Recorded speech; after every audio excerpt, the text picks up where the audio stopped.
बहन अपने भाई की कलाई पर स्नेह की एक डोर बांधती है और भाई जीवन भर उसकी रक्षा करने का वचन देता है। और यह पावन क्षण ही रक्षाबंधन कहलाता है। हमारे देश में रक्षाबंधन को एक त्योहार के रूप में मनाया जाता है और हर वर्ष यह श्रावण मास की पूर्णिमा के दिन आता है।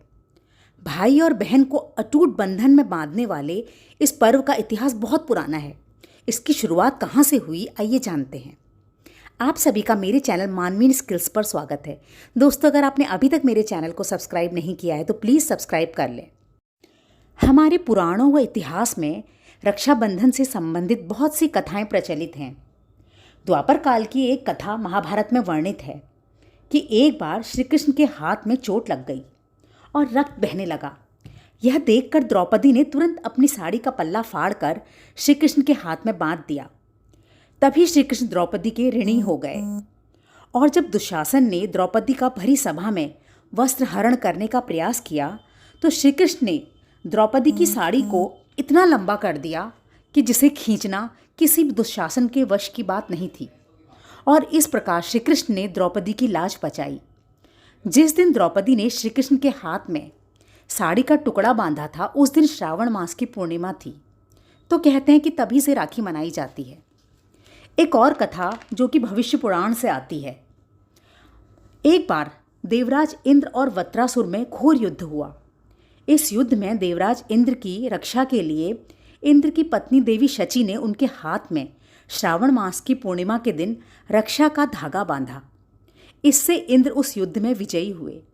तभी से जब भी राजपूत सैनिक युद्ध में जाते थे तो उनकी पत्नियां उन्हें तिलक करती थी और रक्षा का धागा बांधती थी।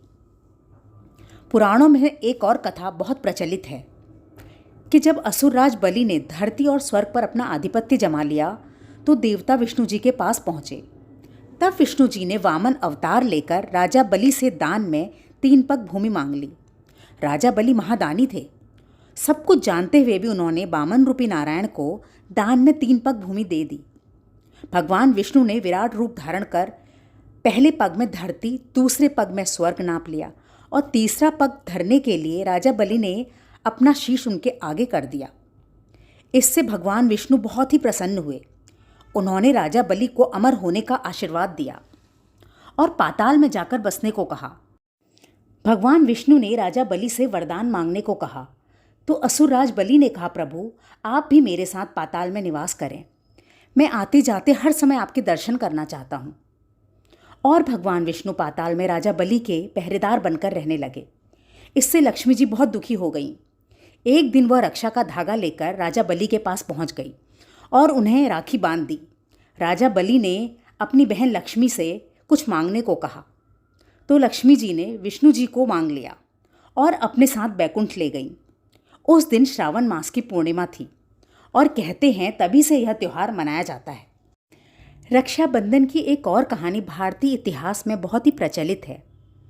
कहते हैं जब सिकंदर पूरे विश्व में अपना परचम लहराने के बाद हिंदुस्तान की ज़मीन पर आया तो उसका सामना राजा पोरस से हुआ।